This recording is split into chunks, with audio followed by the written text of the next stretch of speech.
مجدد الفسانی سرہندی رحمت اللہ علیہ کی ایک بات مجھے یاد آئی، معاف فرمائے عجیب بات، مجدد صاحب سرزمین ہندوستان پر بہت بڑے اللہ والے پیدا ہوئے، مجدد صاحب رحمت اللہ علیہ، اور اللہ نے بڑا علم وافر عطا فرمایا۔ اب میں ان کے علم کو آپ کو کیسے سمجھاؤں؟ یہ تو علماء کی مجلس ہو تو میں اس میں کچھ حضرت کے علم کو بھی سمجھاؤں کہ حضرت کتنے بڑے ہیں۔ میں ایک جملہ بتاؤں، اس سے آپ کو پتا چلے گا۔ بہت سالوں پہلے، یعنی 400 500 600 سال پہلے ایک بزرگ گزرے ہیں، ان کا نام آپ بار بار پڑھو گے، محی الدین ابن عربی رحمت اللہ علیہ، بہت بڑے اللہ والے گزرے ہیں۔ فتوحات مکیہ انہوں نے لکھی ہے 3 جلدوں کے اندر، فتوحات مکیہ، اور اس میں تصوف کے مسائل کو بیان فرمایا ہے۔ علامہ انور شاہ صاحب ان کے بعد میں یوں کہتے ہیں کہ بھائی تصوف کو سمجھے تو 3 آدمی، شاہ صاحب فرماتے، علامہ انور شاہ صاحب فرماتے تصوف کو سمجھے تو 3 آدمی، فرمایا حضرت علی، نمبر 2 عبد القادر جیلانی، اور نمبر 3 محی الدین ابن عربی۔ اتنا بڑا آدمی، اور مجدد صاحب کیا فرماتے ہیں؟ مجدد صاحب سرہندی رحمت اللہ علیہ فرماتے ہیں میری نظر میں محی الدین ابن عربی سے بڑا بیوقوف کوئی نہیں۔ اب آپ بتائیے، کچھ ہوگا تو ہی تو بول رہے ہیں۔ میں اس سے آپ کو یہ بتانا چاہتا ہوں کہ مجدد صاحب کا علم کتنا زبردست ہوگا، اور حق تعالی شانہ نے سرزمین ہندوستان پر مجدد صاحب کو جو پیدا فرمائے وہ دین اکبری کو ختم کرنے کے لیے پیدا فرمایا تھا، اس لیے کہ جب اکبر نے ایک نیا کلمہ ایجاد کیا، لا الہ الا اللہ محمد الرسول اللہ اکبر و خلیفۃ اللہ، یہ کلمہ اس نے ایجاد کیا، تو حق تعالی شانہ نے اس کلمہ باطل کی تردید کرنے کے لیے، اور مجدد اسی کو کہا جاتا ہے کہ جو دنیا کی برائیوں کو، اس لیے کہ سلسلے نبوت تو اللہ نے بند کر دیا ہے، تو اب کون ہوگا؟ اسی امت میں سے اللہ کسی کو پیدا کرے گا جو ان چیزوں کو رد کرے گا، اور وہ مجدد ہر 100 سال پر آیا کرتے ہیں۔ الف ثانی کا مطلب 1200 سال، الف ثانی، الف کا معنی 1000 اور ثانی کا معنی 2، تو 1000 اور 2 کتنے ہو گئے؟ 1200۔ الف ثانی کا معنی 1200، اور مجدد کا معنی وہ دین کی برائیوں کو ختم کرنے والا آدمی جو 1200 سال پر اللہ نے پیدا فرمایا، اس کو کہتے ہیں مجدد الفسانی۔ آپ کا نام تو تھا احمد سرہندی رحمت اللہ علیہ۔ سرہند میں آج بھی آپ کی مزار ہے، اور لوگ جاتے بھی ہیں وہاں، اور لوگوں میں یہ بات مشہور بھی ہے کہ جو ان کی قبر پر بیٹھ کر ایک مجلس میں پورا قرآن پڑھ لیتا ہے تو پورا قرآن اس کو زبانی پکا یاد ہو جاتا ہے۔ لوگ کہتے بھی ہیں، اگرچہ کتنا صحیح کتنا غلط وہ تو آپ تجربہ کر کے دیکھ لیں، جو حافظ قرآن ہو وہ وہاں جا کر تجربہ کر کے دیکھ لیں۔ بہرحال مجدد صاحب رحمت اللہ علیہ، اللہ تعالیٰ نے بڑا علم عطا فرمایا تھا۔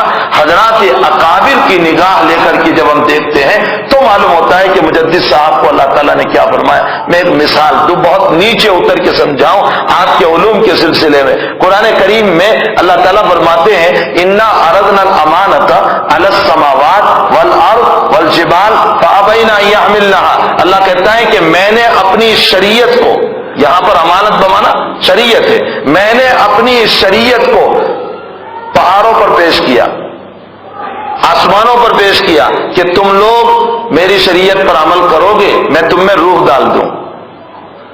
والارض، زمینوں پر پیش کیا، والجبال، پہاڑوں پر پیش کیا، فابین ان یحملنها، فرمایا تمام بڑی بڑی مخلوق نے اٹھانے سے انکار کر دیا۔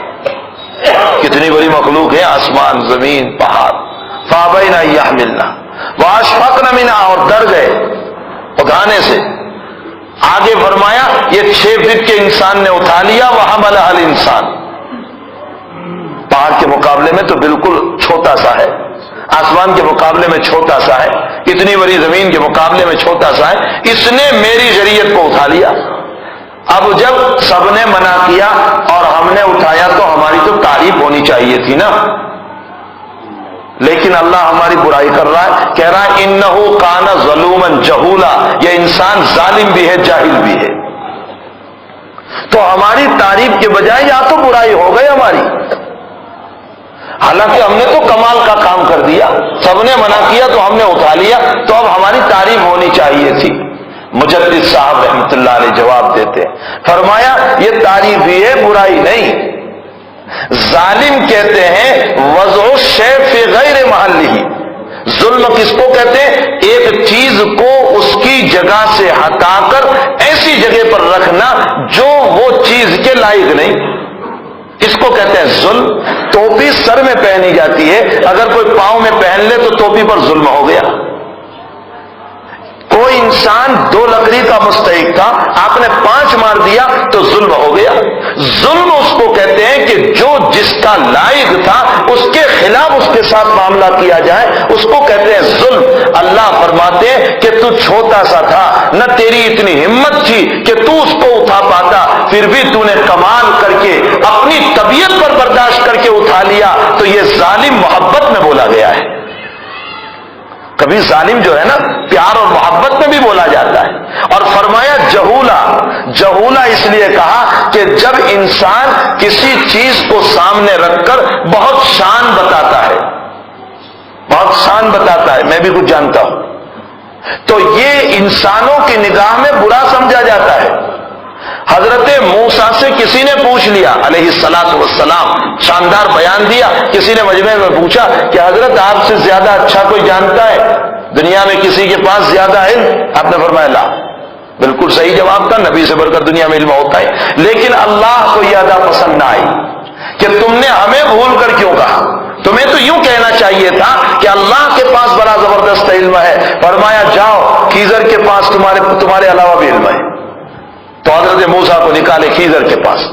تو دنیا میں جب کوئی انسان بہت، یہ تو خیر موسیٰ علیہ السلام کی مثال تو میں نے ویسے ہی دی، ورنہ موسیٰ علیہ السلام کا مقام تو بہت اونچا ہے، اولو العزم پیغمبر ہے۔ میں یہ کہتا ہوں کہ دنیا میں کوئی انسان اگر اپنی شان بہت بتاتا ہے علم میں، تو لوگ اس کو جو ہے نا معمولی نظر سے، یہ تو ہلکا ہے، ہلکا، ہماری زبان میں اس کو کیا کہتے ہیں؟ ہلکا ہے، تو اس کو حقیر سمجھا جاتا ہے۔ حق تعالی شان ہو فرماتے ہیں کہ میرے بندے، میری شریعت کو جب میں نے تجھے پیش کیا تو تو نے بجائے اپنی شان بتانے کے کہ میرے اندر یہ بھی خوبی ہے کہ کان بڑے شاندار سننے والے، دماغ بڑا شاندار محفوظ کرنے والا، زبان بڑی شاندار بولنے والی، دل بڑا شاندار محفوظ رکھنے والا اور بڑے بہترین نقطے نکالنے والا، ارے میرے پاس تو ساری مشینریاں ہے، تیری شریعت کو میں خوب سمجھ لوں گا، اپنی شان بتانے کے بجائے تو نے اپنی جہالت کا اعتراف کر لیا اور میری شریعت کو قبول کر لیا۔ تیری جہالت کی وجہ سے میں نے تجھے وہ مقام بلند عطا کیا کہ میں تیری وجہ سے جنت الفردوس کو بھر دوں گا۔ مجدد صاحب فرماتے ہیں برائی نہیں ہے، تعریف ہے، ظلوماً جہولا میں تعریف ہو رہی ہے۔ خیر یہ تو ایک جھلک تھی، ورنہ مجدد صاحب تو بہت بڑے آدمی ہیں، ان کے علوم کو سمجھنے کے لیے وہ اکبر بادشاہ کے زمانے کا دماغ اور گھی چاہیے، تب جا کر مسئلہ سمجھ میں آ سکتا ہے کہ اکبر بادشاہ کے زمانے کا گھی کھائیں گے تو ابھی تو وہ دیسی تو کیا ڈالڈا میں بھی مکس آ رہا ہے، جو اصلی نہیں تھا وہ بھی جو ہے بناوٹی ہو گیا، تو اب حد ہو چکی ہے نا، اب بناوٹوں کی، اب تو انسان بھی بناوٹی آ چکے ہیں، دنیا میں ایسے انسان بھی پیدا کیے جا چکے ہیں کہ اب اخبار یہ بتا رہے ہیں کہ وہ انسان یعنی وہ روبوٹ آ کر کے تمہیں یہ کہیں گے کہ تم کہاں غلطی کر رہے ہو،